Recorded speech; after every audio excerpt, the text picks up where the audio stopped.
massive space station hung in the darkness like a metal city. Ships from 12 different worlds docked at its ports, their designs as varied as the species that built them.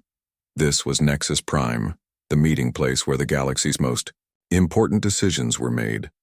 Ambassador Jake Morrison stepped off the human transport ship and looked around the docking bay. The air felt different here, recycled through alien systems and carrying the scent of a dozen different worlds.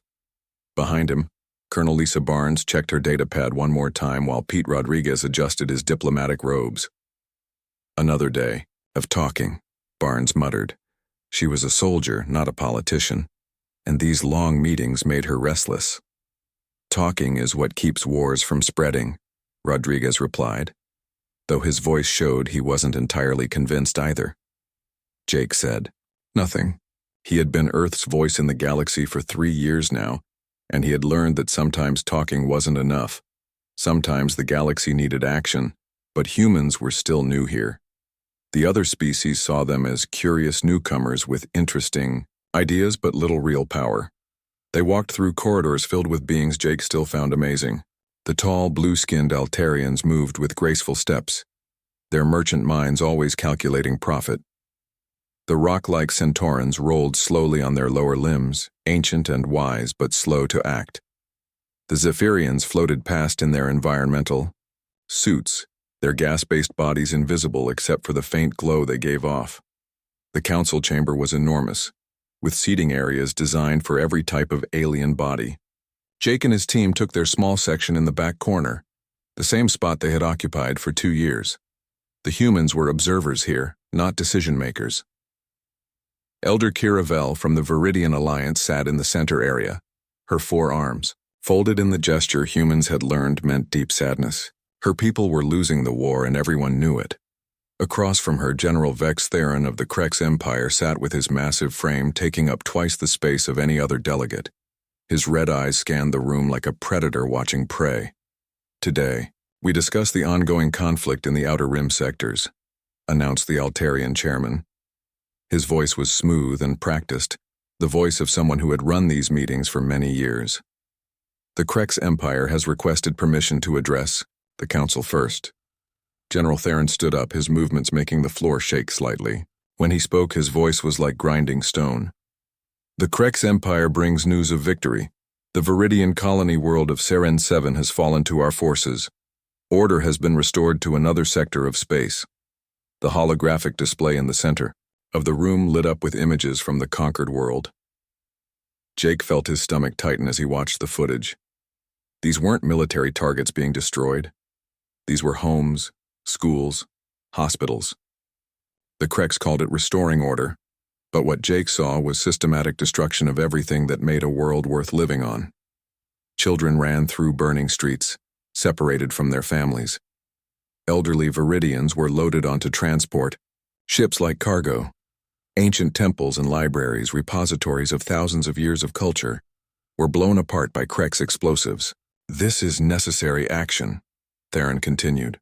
"The Viridian Alliance refused to accept proper governance. We have brought stability to their chaos." Jake's hands clenched into fists. He looked at Barnes, who was staring at the images with the cold anger of a professional soldier. Rodriguez was taking notes, but his pen was gripping so tight it might break. Elder Vell stood to respond, her voice shaking with grief. "Honored council members, what you see is not the restoration of order. This is the systematic destruction of my people. Our children are being taken from their families. Our culture is being erased. This is not war, this is genocide." The word hung in the air like a physical thing. Genocide. Jake had read about it in Earth's history books, but seeing it happen in real time was different. This was why humans had laws against such things. This was why Earth had fought wars to stop exactly this kind of horror. The Altarian chairman nodded politely. "The council acknowledges the Viridian position. Are there any motions for action?" Silence filled the chamber. Jake looked around at the other delegates. The Centaurans were discussing something in their slow, rumbling language, but their body language suggested they were not interested in getting involved.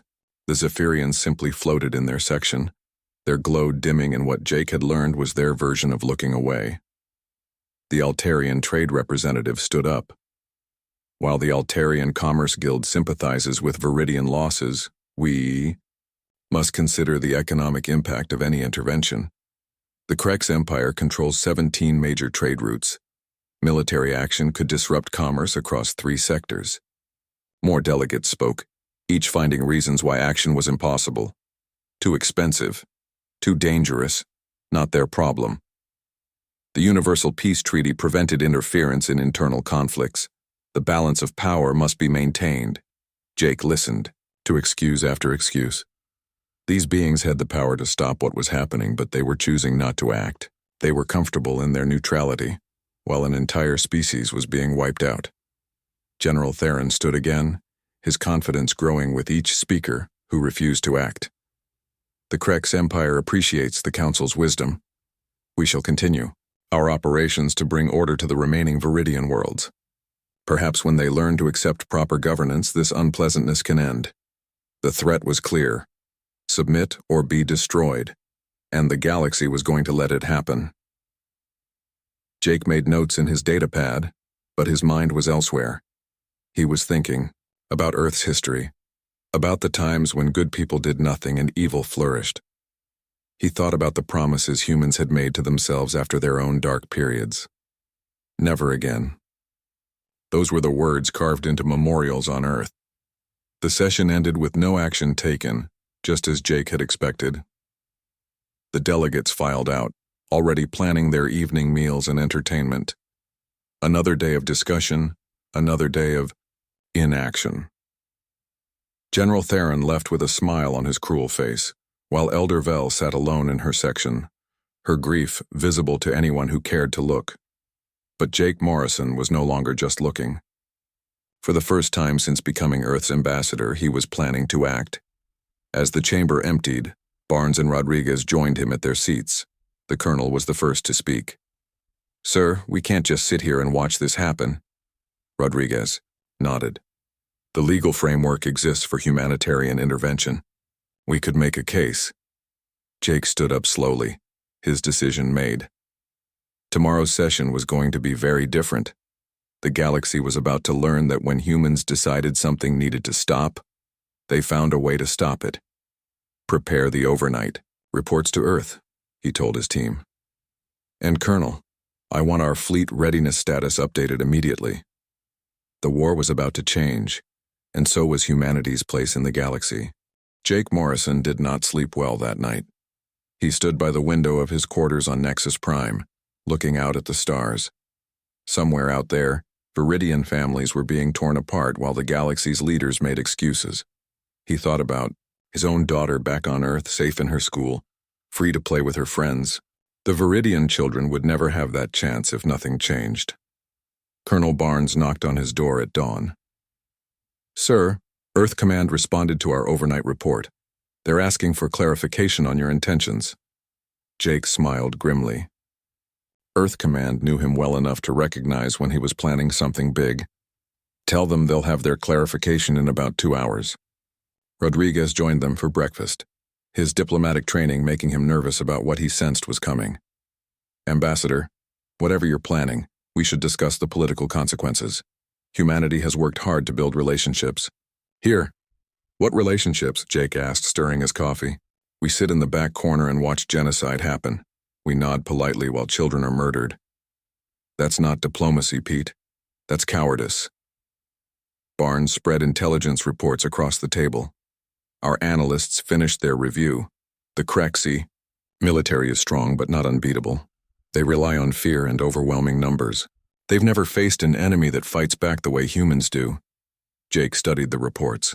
3 years of careful observation had given humanity detailed information about every major military force in the galaxy. The other species fought wars, like chess games, moving pieces according to ancient rules and traditions. But humans had learned war through necessity, survival, and the protection of innocence. 2 hours later, the Galactic Council reconvened. The chamber filled with the same delegates who had done nothing the day before. General Theron sat in his section, reviewing reports from his latest conquests. Elder Vel looked even smaller than before, her hope fading with each passing hour. They Altarian chairman called the session to order. Today we will review trade agreements in the Cygnus sector. Are there any preliminary matters? Jake stood up. Yes, Mr. Chairman. I request emergency speaking privileges. A murmur went through the chamber. The humans rarely spoke during regular sessions, let alone requested special time. The chairman looked surprised but nodded. The floor recognizes Ambassador Morrison of Earth. Jake walked to the central podium, something no human representative had ever done before. Every eye in the chamber followed him. The silence was complete as he reached the speaking platform and turned to face the assembled delegates. Honored members of the Galactic Council, he began, his voice carrying clearly through the chamber's acoustics. Yesterday we witnessed the presentation of war crimes. We saw evidence of systematic murder, forced displacement, and cultural destruction. We heard pleas for help from a species facing extinction.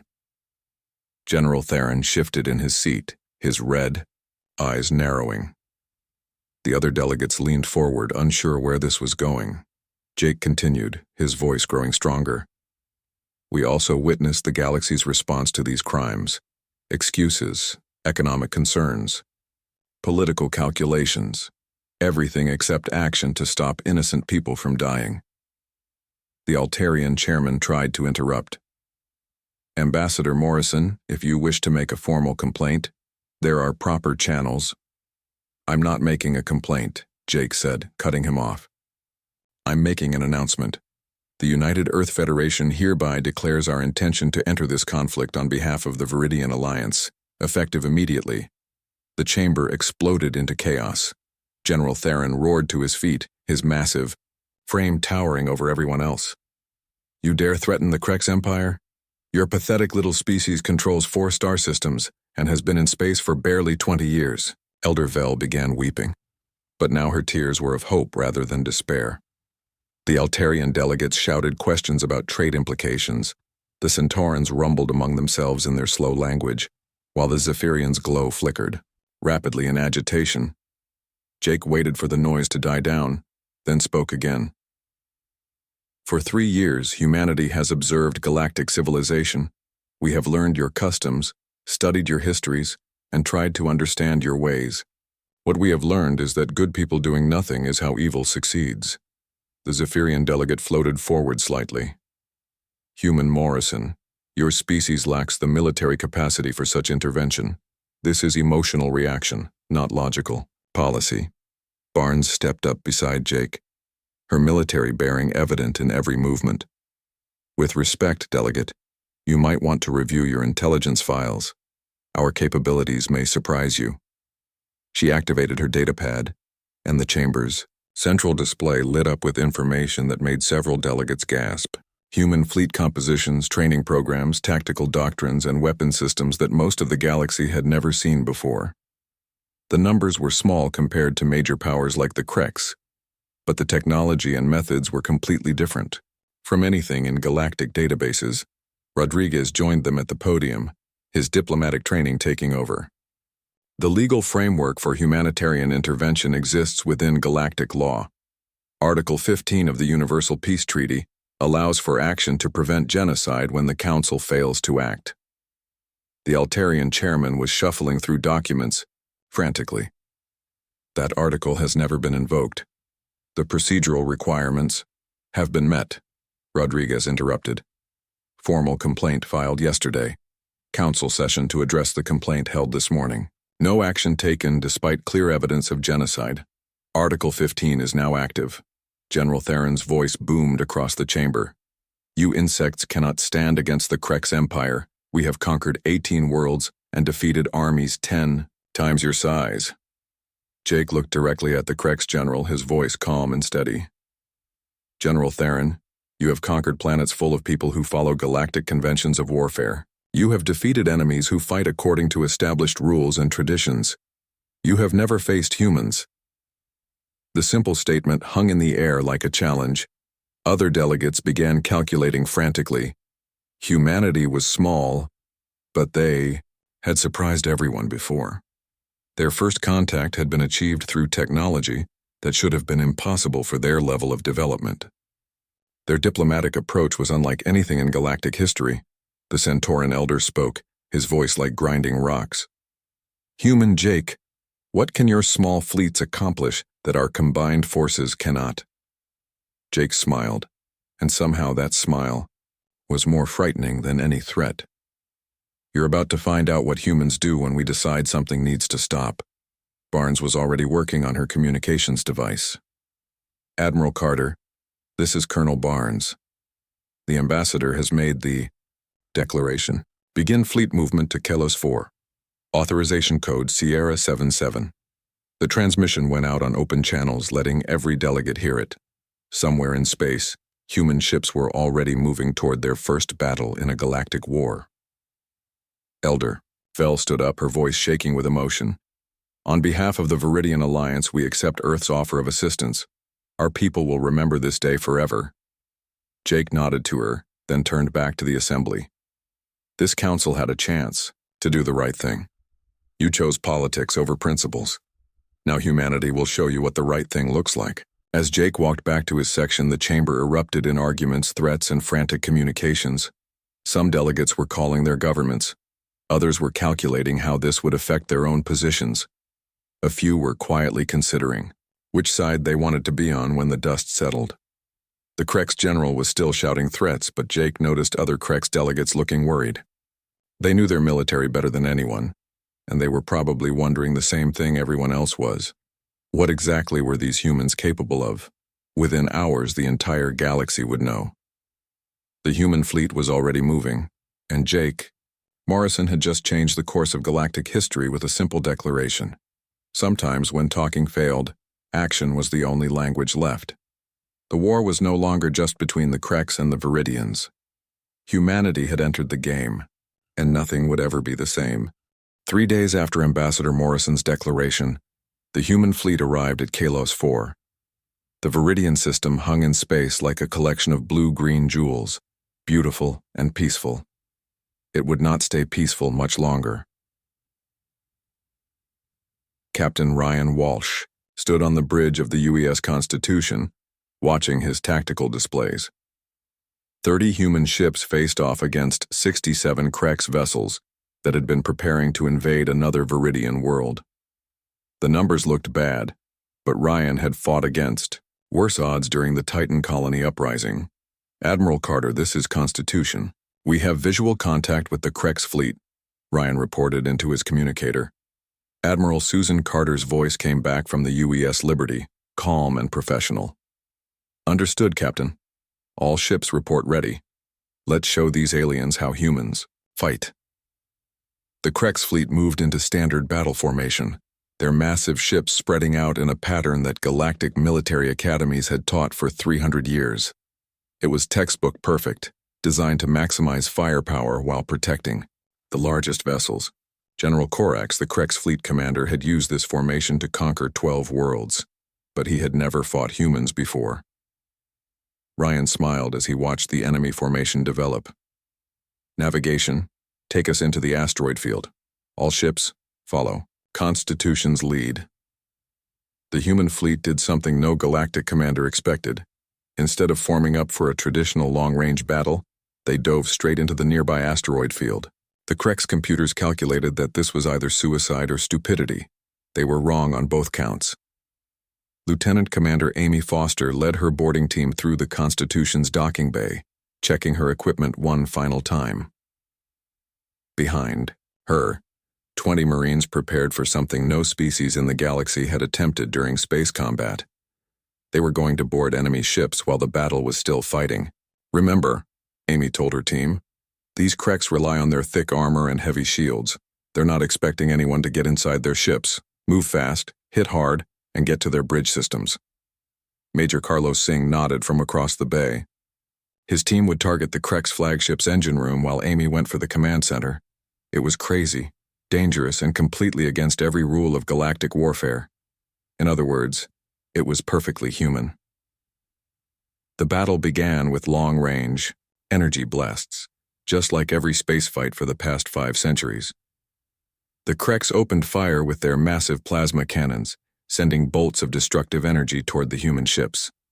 But the humans were no longer where the targeting computers expected them to be. Captain Helen Moore piloted her fighter through spaces that should have crushed her ship. The Constitution-class vessels were smaller than Krex battleships, but they could move like dancers compared to the alien fleet's lumbering giants. Helen spun her ship between two asteroids, using their gravity to slingshot toward the enemy formation. "This is Viper Squadron," she reported. "Beginning attack run on the Krex left flank." Commander Rick Taylor led his fighter wing in a maneuver that made the watching Viridians gasp in amazement. The human pilots flew their ships like they were extensions of their own bodies, weaving through weapons fire that should have destroyed them instantly. The Krex had fought dozens of species, but they had never seen anything like this. Their opponents usually stayed at safe distances, trading shots until one side's shields failed.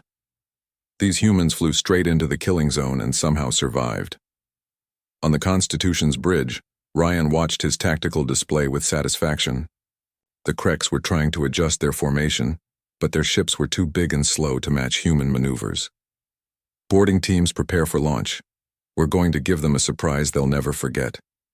Amy and her Marines climbed into small, fast ships designed for one purpose: getting inside enemy vessels during combat. As the Constitution flew past a Krex cruiser, the boarding craft launched like bullets from a gun. The Krex point defense systems tried to shoot down the tiny ships, but they were moving too fast and changing direction too often. Amy felt her stomach try to escape through her throat as her pilot threw their craft through impossible turns, but she kept her focus on the mission. 30 seconds to contact," the pilot announced. Amy activated her communicator. "All teams, remember your training. These corridors will be designed for beings twice our size. Use that advantage." The boarding craft hit the Krex hull with shaped charges that burned through armor like it was paper. Amy and her Marines poured through the holes before the enemy crew knew what was happening.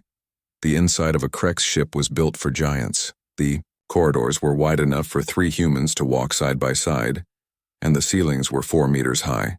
But that just meant more room to move. Amy's team split up according to plan.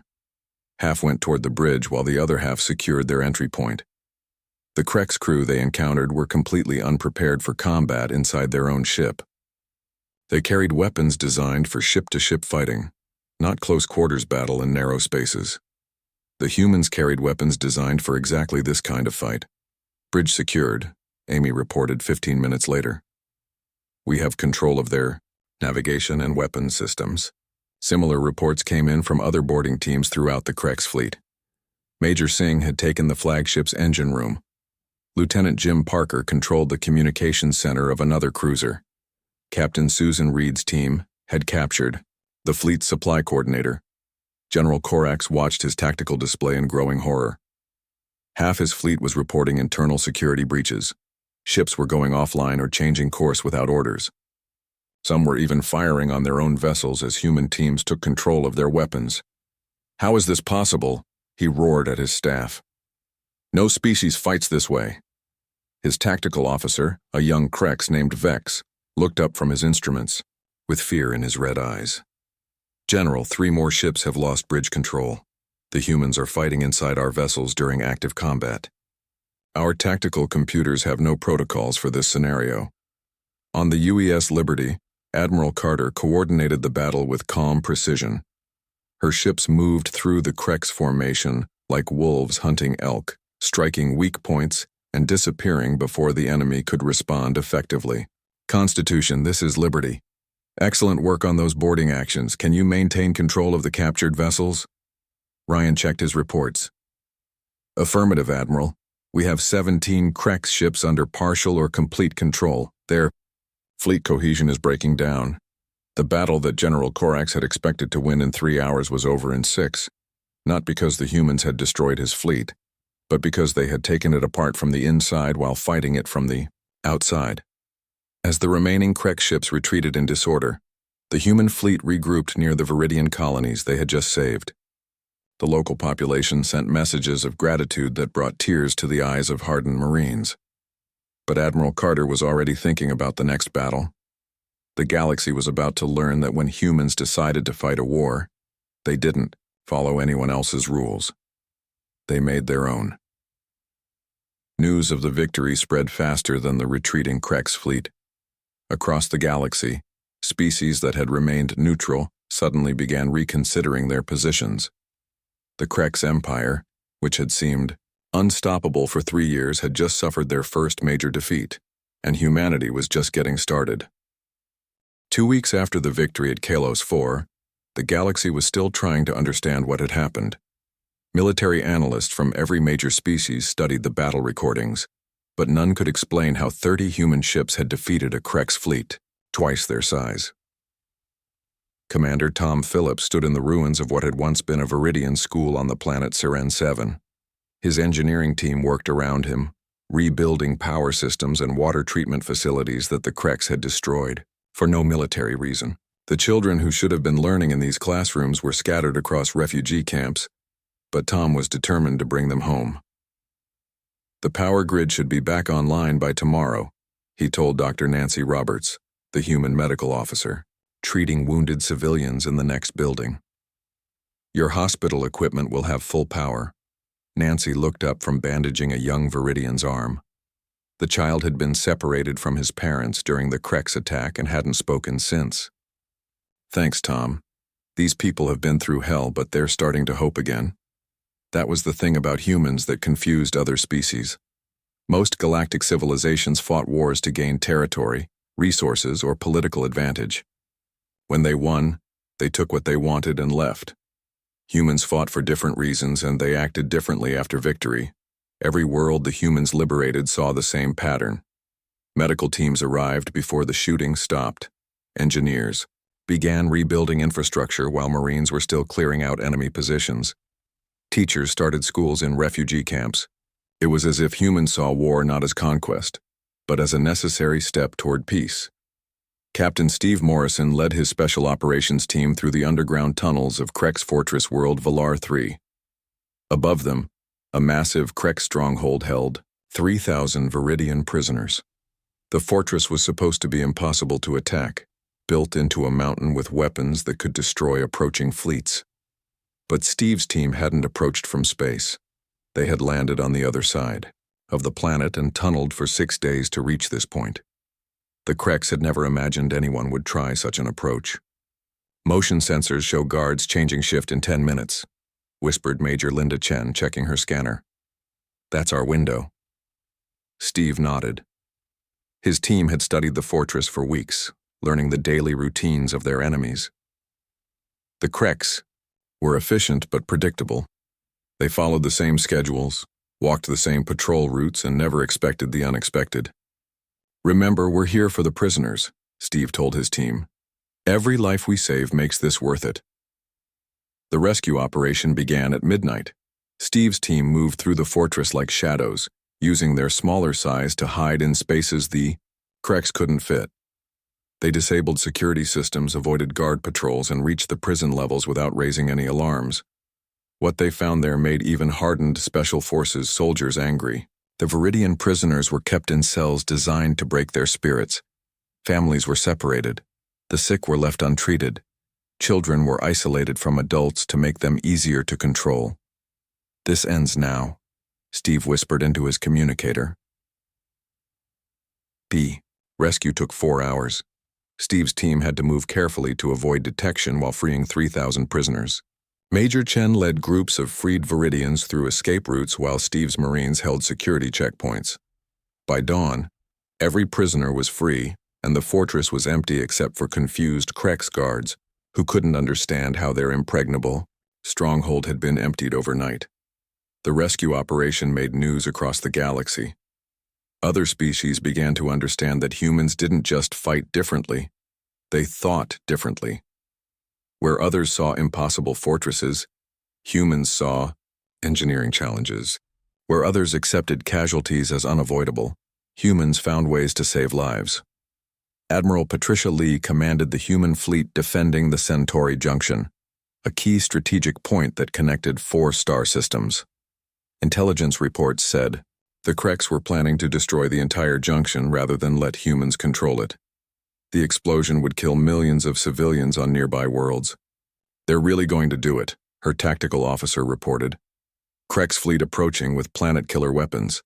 If those go off, everything within 2 light years gets wiped out. Patricia studied her options. Traditional tactics said she should retreat and save her fleet.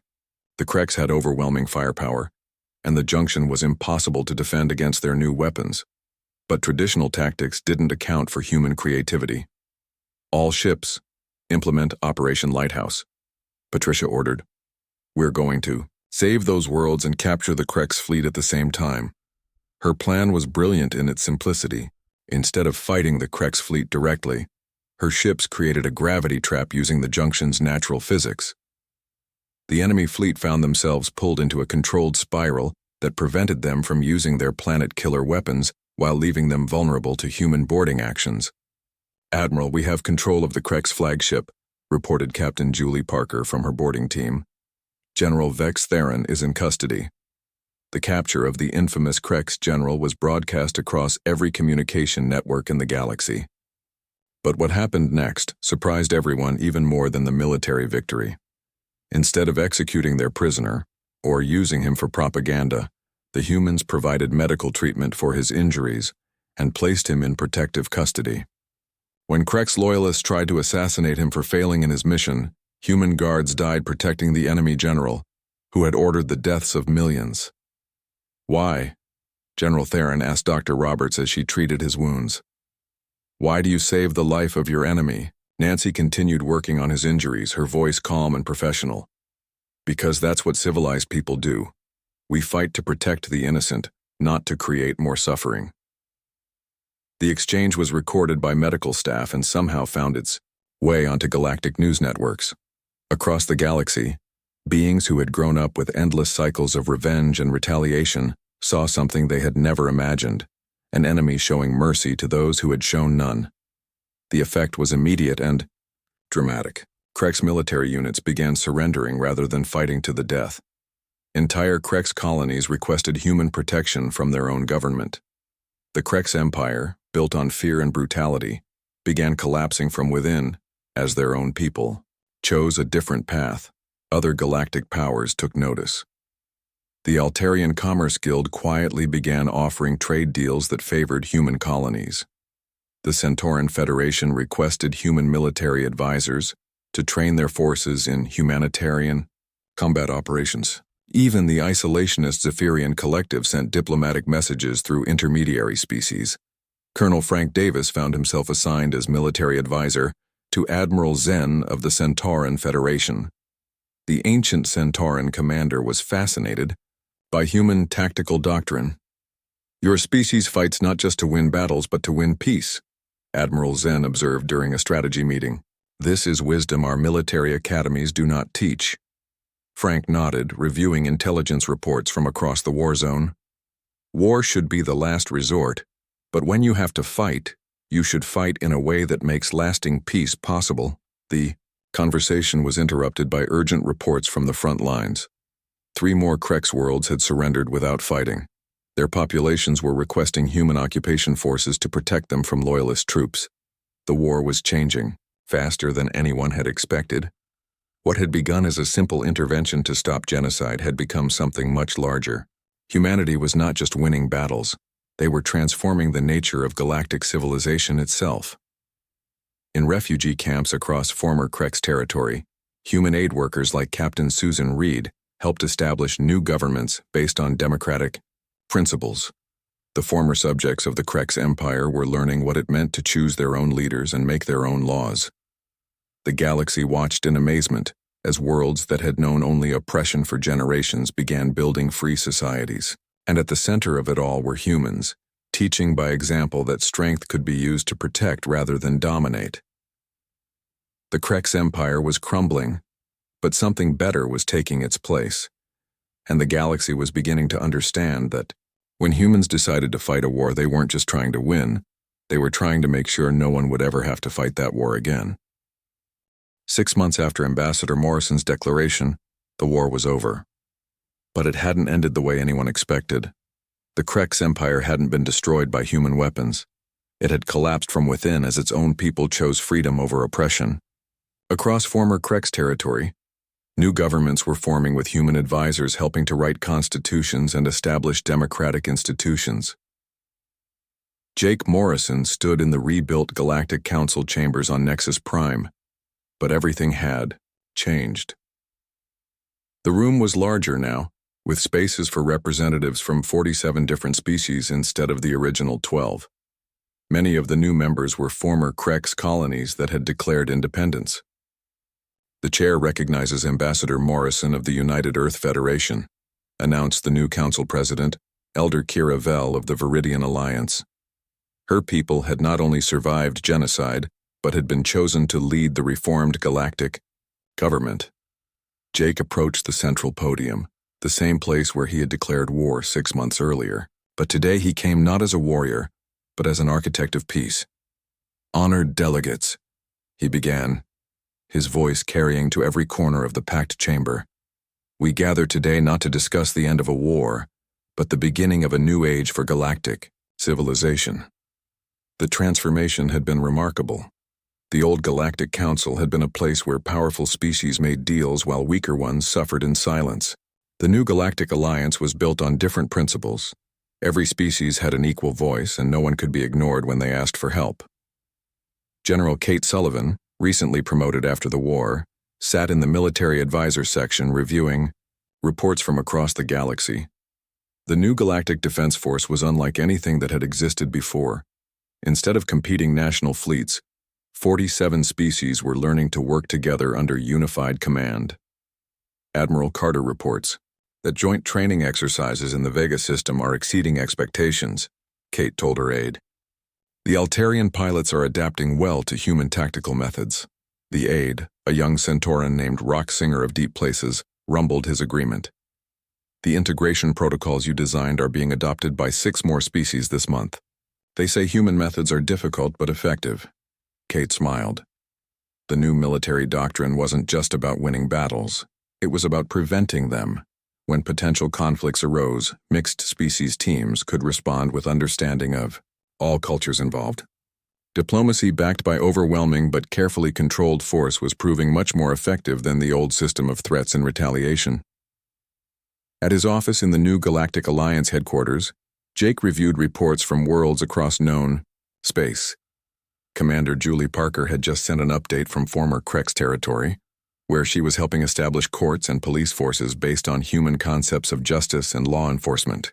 "The transition is going better than expected," Julie's report read. "Former Krex soldiers are volunteering to serve in the new planetary defense forces. They say they want to protect people instead of terrorizing them." Jake wasn't surprised.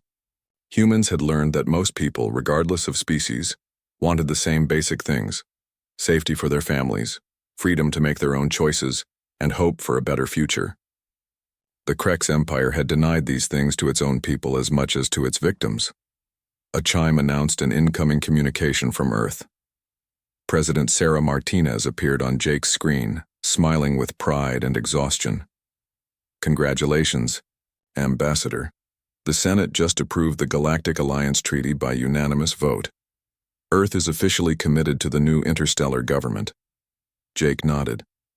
"It's been quite a journey from that first day when we decided we couldn't just sit and watch anymore. The transformation has been remarkable," Sarah agreed. "Our intelligence services report that piracy in the outer systems has dropped by 70%. Trade disputes are being resolved through arbitration instead of threats. Even species that didn't participate in the war are asking to join the alliance." The success wasn't just military or political.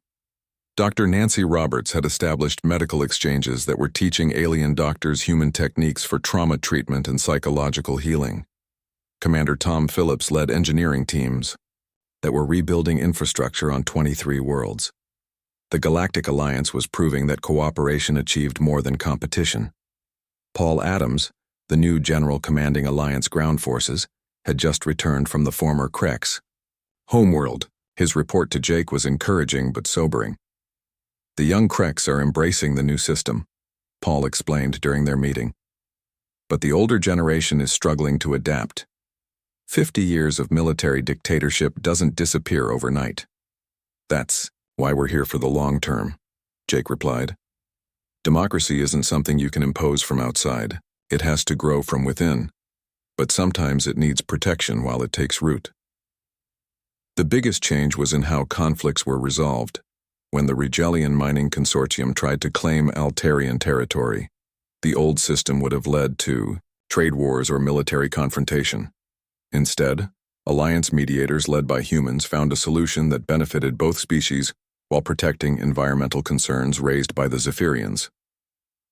Admiral Susan Carter now commanded the largest military force in galactic history, but she used it mainly for humanitarian missions and peacekeeping operations. Her flagship, the UES Liberty, had become a symbol of hope across dozens of worlds. "We've received requests for assistance from the Andromedans," Susan reported to the Alliance Military Council. "Their civil war has been going on for 2 centuries. They want human mediators to help find a peaceful solution." The Council approved the mission unanimously. The Andromeda situation would be challenging, but the Alliance had learned that patient diplomacy supported by credible force could resolve conflicts that had seemed hopeless. In schools across former Krex territory, children who had never known freedom were learning about rights and responsibilities. They studied galactic history not as a series of conquests and defeats, but as the story of different species learning to live together. Commander Amy Foster, now running the Alliance's Special Operations Training Program, worked with recruits from 17 different species. They learned not just combat techniques but the principles that guided their use, protecting the innocent, minimizing casualties, and always remembering that today's enemy might be tomorrow's ally. "The hardest part," Amy told her mixed species class, "is knowing when not to fight. Any fool can start a war. It takes wisdom to prevent one." 5 years after the war ended, Jake Morrison walked through the corridors of Nexus Prime as Secretary General of the Galactic Alliance. The station had grown into a small city, with representatives from over 60 species working together on challenges that no single world could solve alone.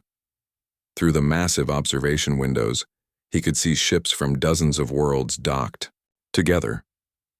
Humans worked alongside Viridians, Altarians, reformed Krex, and species that had only recently made contact. The sight still amazed him. Colonel Lisa Barnes, now General Barnes and head of Alliance Intelligence, joined him at the window. "Remember when we thought our biggest problem was sitting in the back corner and being ignored?" Jake laughed. "Now our biggest problem is coordinating 63 different species who all want to help solve galactic problems.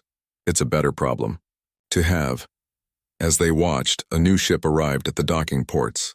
It carried the distinctive markings of the Magellan Republic, a distant species that had just requested Alliance membership.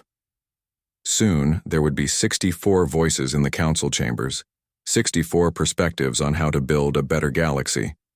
The war that had begun with one human's decision to act when others wouldn't had transformed into something no one had imagined. Humanity hadn't conquered the galaxy. They had taught it to conquer itself. They had shown that strength could protect rather than dominate, that differences could be sources of wisdom rather than conflict. Jake thought about his daughter back on Earth, now studying galactic politics and planning to follow her father into diplomatic service. She would grow up in a universe where species worked together instead of against each other, where justice mattered more than power, and where no one would ever again have to watch genocide happen while the galaxy made excuses. That was humanity's true victory. Not the battles they had won, but the peace they had built afterwards. As Jake watched another ship dock with refugees becoming citizens, he smiled. The galaxy was learning what humans had always known. When good people decided to act, amazing things became possible.